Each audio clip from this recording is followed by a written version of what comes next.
Eu venho à tribuna e, em primeiro lugar, quero lamentar que trago aqui e falarei aqui de um assunto muito difícil para todos nós que vivemos no estado do Amazonas, em particular na cidade de Manaus.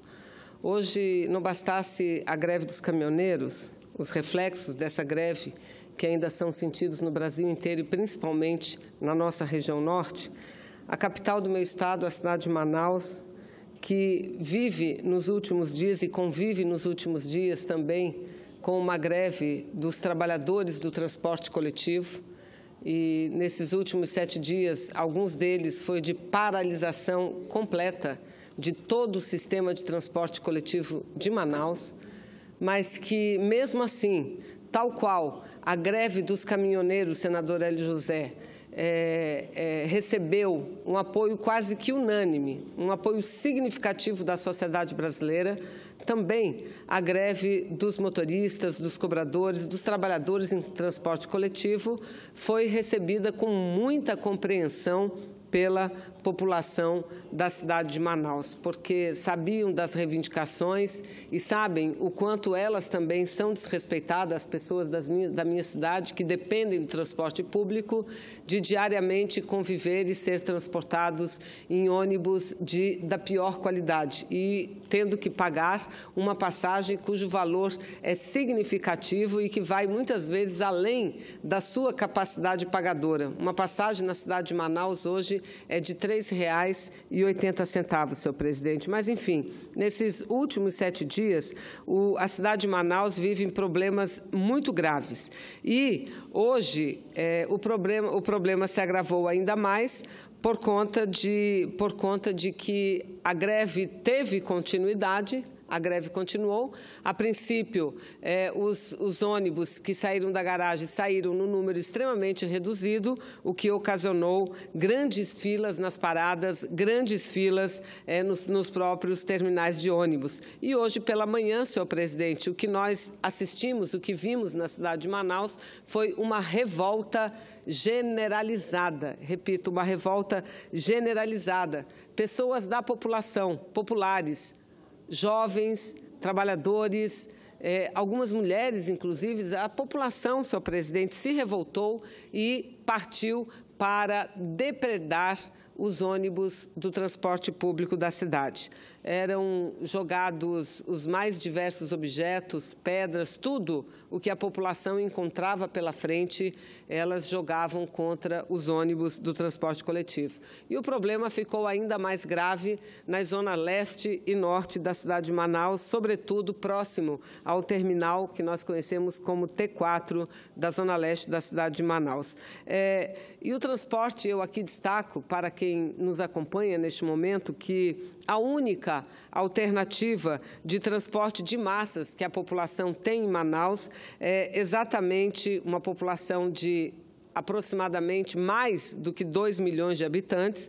A única alternativa que tem é o transporte coletivo rodoviário. Então, imagino, Vossas Excelências, quando esse transporte deixa de funcionar ou funciona de forma precária, o tamanho do transtorno que isso não ocasiona a uma cidade. E eu aqui repito, hoje já seria o 7º dia, ou já é o 7º dia de mobilização, de paralisações, e a população brasileira assistindo com muita paciência e até mesmo apoiando as reivindicações dos trabalhadores no transporte coletivo. Ou seja, esse cenário crítico, no nosso entendimento, eu aqui quero deixar claro que esse cenário crítico chegou ao ponto que chegou, porque, senador Hélio José, foram 7 dias, e ninguém deixa um movimento que traz impactos tão significativos a uma cidade de mais de 2 milhões de habitantes acontecer durante 7 dias. Então, veja bem, esse cenário crítico agravado,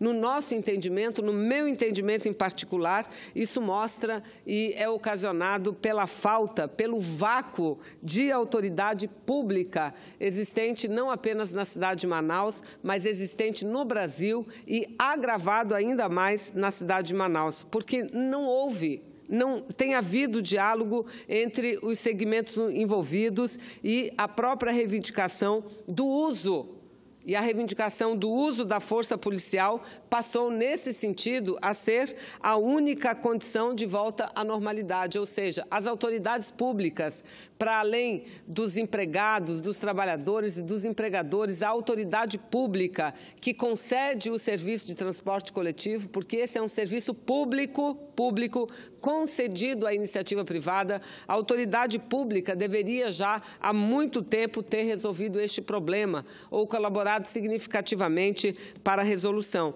Mas, infelizmente, isso não aconteceu e Manaus viveu momentos tão trágicos como esses vividos hoje pela manhã. Por isso, eu quero aqui, senhor presidente, chamar a atenção da necessidade do diálogo, que não adianta apenas lamentar, não adianta apenas registrar o fato da inexistência do diálogo e da autoridade pública, mas, antes de mais nada, quero aqui, como parlamentar, como senadora da República, fazer um apelo à necessidade do diálogo, porque nós estamos percebendo, a população percebe, que o caminho da força não é o caminho capaz de resolver o problema, pelo contrário, o caminho da força sempre serviu como aquele caminho que ainda acirra mais os ânimos de dois lados tão conflitados entre si. Somado, senhor presidente, a falta de autoridade do Poder Executivo, também chegou ao nosso conhecimento que houve recusa da direção da Câmara Municipal em receber os dirigentes do movimento dos trabalhadores no transporte coletivo, o que é grave. Eu quero dizer que chegou ao nosso conhecimento, não tive a oportunidade de conversar com o presidente da Câmara de Manaus, não tive a oportunidade de conversar com nenhum membro da mesa diretora da Câmara Municipal de Manaus, mas, se for verdade o que aconteceu no dia de hoje, da presidência do Parlamento Municipal ter se negado a receber os representantes desse movimento paredista, que dura 7 dias já, ou seja, uma semana, e isso é um fato muito grave. Eu, que fui vereadora durante 10 anos na cidade de Manaus, eu sei o que representa e o quanto é importante a Câmara de Vereadores, ou seja, o Parlamento Municipal, se envolver em problemáticas semelhantes a essa e buscar resolver os problemas. Mas, senador Paim, eu quero, senador Paim, chamar a atenção de Vossa Excelência para o que eu vou dizer aqui. Além da reivindicação dos trabalhadores que estão em greve e fazendo paralisações há 7 dias do transporte coletivo de Manaus, da falta da busca da negociação por parte do prefeito da cidade e, pelo que nos chegou ao conhecimento, também da falta de diálogo por parte da Câmara dos Vereadores, os trabalhadores que reivindicam um reajuste salarial mínimo, vejam o que eles reivindicam, um reajuste salarial mínimo de 3%, e os empresários oferecem só a metade, 1,5%. O impasse ainda é maior, e eu já libero Vossa Excelência, senador Paim, por conta da reforma trabalhista. Sabe por quê? Porque eles estão querendo demitir os empresários, senador Regufe, os empresários do setor de transporte coletivo estão querendo demitir uma parcela significativa desses trabalhadores para recontratá-los através do contrato de intermitentes. Veja, o contrato de intermitentes, aquele contrato, senador Hélio José, que se paga o trabalhador pela hora trabalhada. Ou seja, eu aqui quero repetir, porque é algo assim num país onde se legalizou o ilegal, que é a ajuda à moradia por parte dos juízes, se legalizou, o que é ilegal, não é? Uma ajuda à moradia cujo valor se aproxima dos quase R$4.000, um trabalhador do transporte coletivo que ganha pouco mais, em média, do que 2 salários mínimos, que pede 3% de reajuste, e não consegue isso porque os patrões não acenam com nada mais do que 1,5%, também tem a situação agravada porque os empresários querem imediatamente aplicar os termos da nova legislação trabalhista. E a nova legislação trabalhista, senador Regufe, é a reforma trabalhista que foi aprovada aqui nessa casa. Então, os empresários, além do que eu falei, de querer tratar e recontratar a mão de obra, eles querem parcelar as férias. E muitos trabalhadores não concordam em parcelar as suas férias. mas eles querem, na marra, porque é assim que se dá. Não existe negociação entre patrão e empregado que não seja uma negociação conduzida pelo seu sindicato. Não existe. Mas o que os patrões querem? Querem parcelar as férias. Mas, mais do que isso, querem substituir, eu falei aqui, a mão de obra efetiva por a mão de obra através do contrato intermitente. E querem substituir nada mais, nada menos do que 40%. 40%, ou seja, eles contratarão, senadores, os motoristas de ônibus pelo contrato intermitente, por hora trabalhada.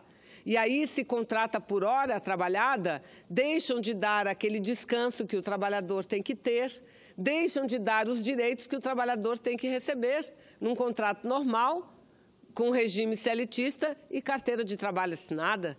E regime seletista não existe mais, porque eles rasgaram a CLT, rasgaram uma lei de mais de 70 anos, simplesmente rasgaram numa única canetada, num único projeto, quando disseram um dos primeiros artigos que prevalece o negociado ao legislado. Então, veja, é preciso que a população saiba disso, porque hoje são os trabalhadores do transporte coletivo, amanhã serão os trabalhadores do comércio, no dia seguinte virão os operários das fábricas instaladas na Zona Franca de Manaus, e assim vai, querendo aplicar imediatamente os novos termos da legislação trabalhista. Ora, senhoras e senhores senadores, como demonstrado, essa greve que nós estamos vivendo, esse momento muito difícil pelo que passa a população brasileira, não é apenas em decorrência, não decorre somente de uma reivindicação salarial não atendida. Não, vai muito além disso. É decorrência e reflexo também de uma nova legislação trabalhista estabelecida no Brasil. E essa legislação trabalhista foi aprovada com a colaboração de muitos dessa casa, aliás, não foi com a colaboração, foi aprovada com a maioria dos votos dos senadores e das senadoras aqui do Brasil, que tem assento nessa casa. Através da aprovação da reforma trabalhista, subtraiu-se direitos os mais elementares dos trabalhadores e trabalhadoras brasileiras. Pior ainda, é que votaram um projeto tal qual ele foi aprovado na Câmara dos Deputados. Ou seja, os meus colegas, senadores e senadoras que não gostam muito de me ouvir, não gostam muito de ouvir meus pronunciamentos relativos à reforma trabalhista, mas eu digo que continuarei dizendo, porque aqui eu não apenas volto à memória das pessoas, mas é um apelo, esses pronunciamentos chegam a ser um apelo para que todos aqui tomem consciência da necessidade de revermos essa reforma, de mudarmos essa nova legislação, que de nova não tem nada, porque ela remete à situação que o trabalhador vivia há mais de 2 séculos atrás, em que a grande reivindicação era por uma jornada de 12 horas semanais e com direitos mínimos. Hoje, com essa nova legislação, com a reforma trabalhista, a luta voltou a ser essa novamente, pelos mínimos direitos, a férias, a 13º, a uma jornada digna de trabalho, voltou a ser essa. Então, veja, os nossos colegas senadores e senadoras preferiram acreditar, e eu sempre coloco essa palavra acreditar entre aspas, porque aqui ninguém é criança, aqui ninguém é ingênuo, aqui todos sabem como funciona a política. Então, mas eles, a maioria deles, preferiram dizer que estavam acreditando no acordo que fizeram com o presidente da República, que, segundo eles, o acordo foi não apenas dito, mas foi escrito e assinado por eles, representantes dos senadores e senadoras que apoiam Michel Temer aqui no Parlamento, assim como foi assinado pelo próprio presidente, que escreveu em letras, em palavras muito claras, que caso o Senado aprovasse como estava, como o projeto veio da Câmara dos Deputados, ele, Michel Temer, mudaria essa legislação de 2 formas, através de 2 caminhos, por vetos e pela edição de uma medida provisória. Ele sancionou a lei sem nenhum veto. Portanto, eu não quero dizer que faltou com a verdade, porque é muito bonito Eu digo mesmo, ele mentiu. Ele mentiu para o Senado Federal, mas ele mentiu pior para o povo brasileiro, para toda uma nação. Para quase 100 milhões de trabalhadores ele mentiu, dizendo que mudaria a lei por vetos e pela edição de uma medida provisória.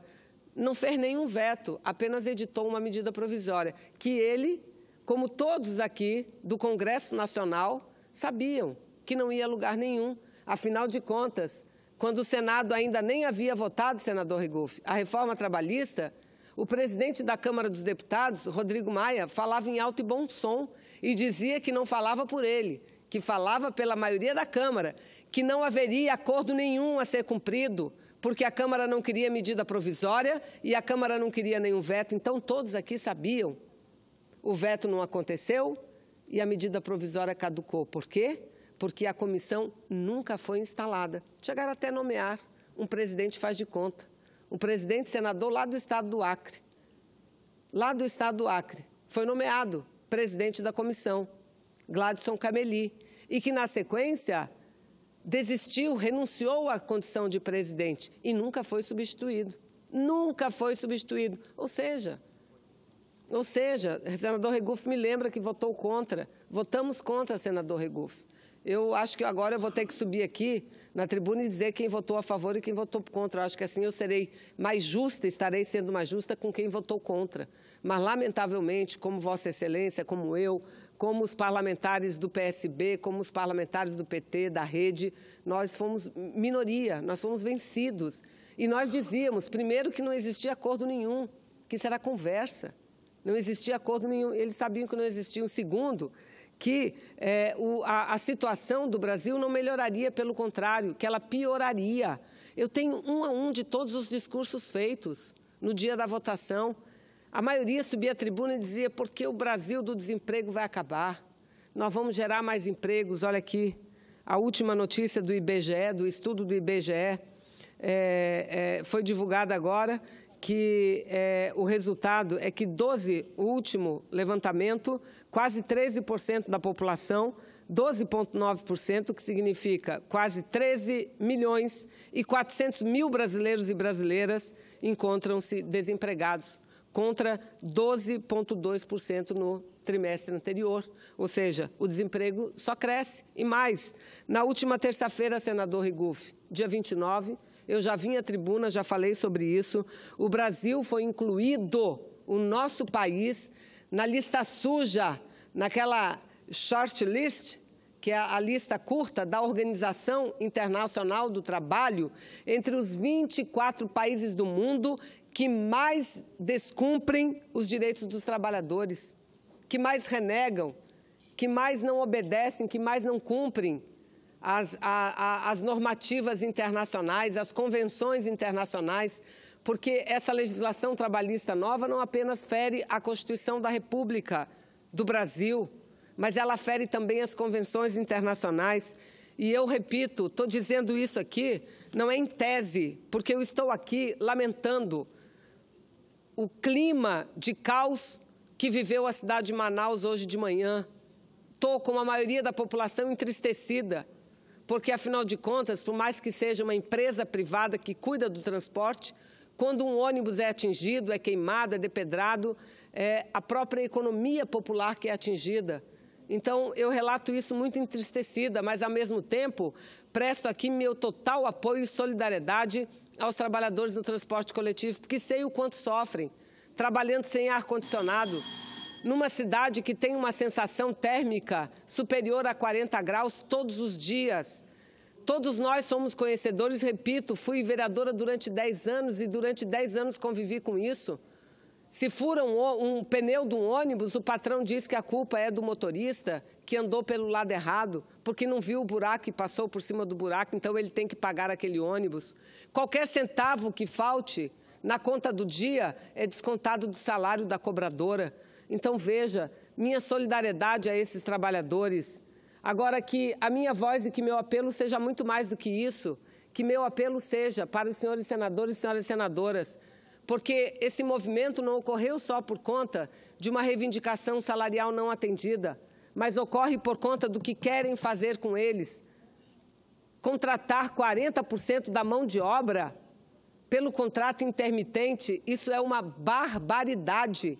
Então é tempo ainda, se nós estamos achando pouco que o Brasil vive, uma greve de caminhoneiros, e cuja solução que o governo apresenta, senador Regufe, é que o povo, mais uma vez, pague a conta. O povo pague para quem? O povo pague para os acionistas privados da Petrobras, o povo pague para a Shell, o povo pague para a Ipiranga, porque é isso que estão fazendo. Ou tirando impostos, se tira impostos, tiram recursos que o Estado arrecadaria para ser investido nos programas sociais, ou tira diretamente o dinheiro da saúde, o dinheiro da educação. Estão tirando o dinheiro da saúde, dinheiro da educação, dinheiro do combate à violência contra a mulher. Para quê? Para ressarcir a Shell, para ressarcir a Ipiranga. E a medida provisória, senhoras e senhores, vai chegar. A medida provisória está chegando. A medida provisória do ressarcimento, que o Estado, das normas, das condições como o Estado deve ressarcir a Petrobras, ressarcir as importadoras de petróleo no nosso Brasil.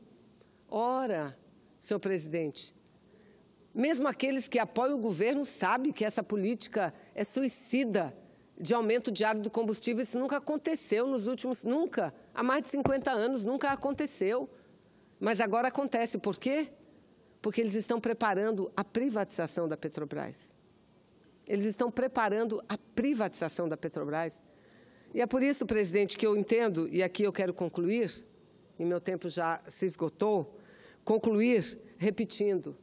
Primeiro, meu apelo ao diálogo das autoridades da cidade de Manaus, ao diálogo entre trabalhadores, prefeito da cidade, entre trabalhadores, vereadores da cidade, Câmara Municipal de Manaus, que sentem à mesa, que busquem uma saída.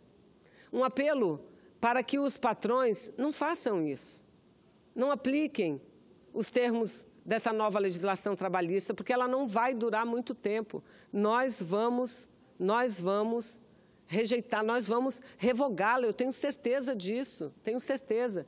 Então, mantenham os trabalhadores contratados tal como estão hoje.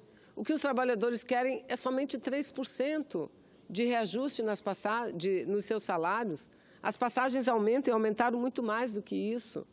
Então, esse apelo que eu faço. Segundo o registro, meu total apoio e solidariedade a cada uma cobradora de ônibus, a cada cobradora, a cada motorista, a cada trabalhador do transporte coletivo. E meu reconhecimento pela coragem, e que dessa coragem redunde um acordo e que este acordo garanta reivindicações justas de todo o conjunto dos trabalhadores e que o transporte coletivo possa voltar a transitar, a trafegar normalmente. Então, é esses apelos que faço. E o outro apelo, presidente, que o Senado Federal ajude na busca de uma saída para o Brasil no que diz respeito à política de combustíveis, porque essa que só rebaixou o preço do diesel não vai nos levar à paz, pelo contrário, ele está aumentando a temperatura do caldeirão onde se encontra a panela de pressão, porque após o acordo com os caminhoneiros, o congelamento do diesel por 60 dias, no último sábado a gasolina aumentou. No último sábado, a gasolina aumentou. E a pergunta que eu vou deixar aqui, hoje o preço do diesel está tal e qual era o preço do diesel quando o barril do petróleo era $140. A diferença é que o barril do petróleo hoje, senador Regufe, é $80. E quando o barril chegar a 140, qual é o valor que eles vão querer estabelecer para a gasolina, para o gás de cozinha? Então, para que nós possamos ajudar a encontrar a saída, nós temos que minimamente dominar todos os dados reais. Esse é um poder. O poder tem que ter acesso, sim, aos dados da Petrobras. Não temos interesse em divulgá-los, não temos interesse em colocar a Petrobras em xeque, não. Agora, a Petrobras é uma empresa brasileira, a maior parte dos seus acionistas, das suas ações, pertence ao governo brasileiro. E esse é o Senado da República Federativa do Brasil, que também tem a responsabilidade de governar esse Brasil. Que façamos esse levantamento, esse estudo, discretamente, para que, ao final, possamos apresentar uma proposta responsável e uma proposta viável, tanto para o Brasil como para a Petrobras, estabelecendo efetivamente a política de preço, porque combustíveis não é uma mercadoria qualquer. A política do petróleo é contida na Constituição Brasileira, artigo 177. É monopólio da União que poderá conceder a sua exploração, a sua produção, o refino, a comercialização, poderá conceder a empresas públicas ou privadas, mas é monopólio da União. E, em seguida, a lei ordinária diz: a política de combustíveis é de utilidade pública. Não precisava a lei estar escrita, porque nós estamos vendo o quanto é de utilidade pública, por quanto mexe com a população brasileira, por quanto mexe com a economia de um país, por quanto mexe com a soberania de um país. Então, eu quero dizer que hoje é segunda. Amanhã, terça-feira, teremos sessão deliberativa e começaremos às 14h30 com uma reunião de líderes. Espero que amanhã possamos todos estarmos de acordo para que a CPI seja instalada brevemente e que também, brevemente, possa chegar a um resultado, possa compilar, reunir todos os dados e, através desses, apresentar uma solução para o Brasil, mas uma solução que atenda o Brasil e que atenda a população brasileira. E essa solução passa em mudar a política de preços dos combustíveis, não apenas do diesel, mas também da gasolina e do gás de cozinha. Muito obrigada, presidente Regufe.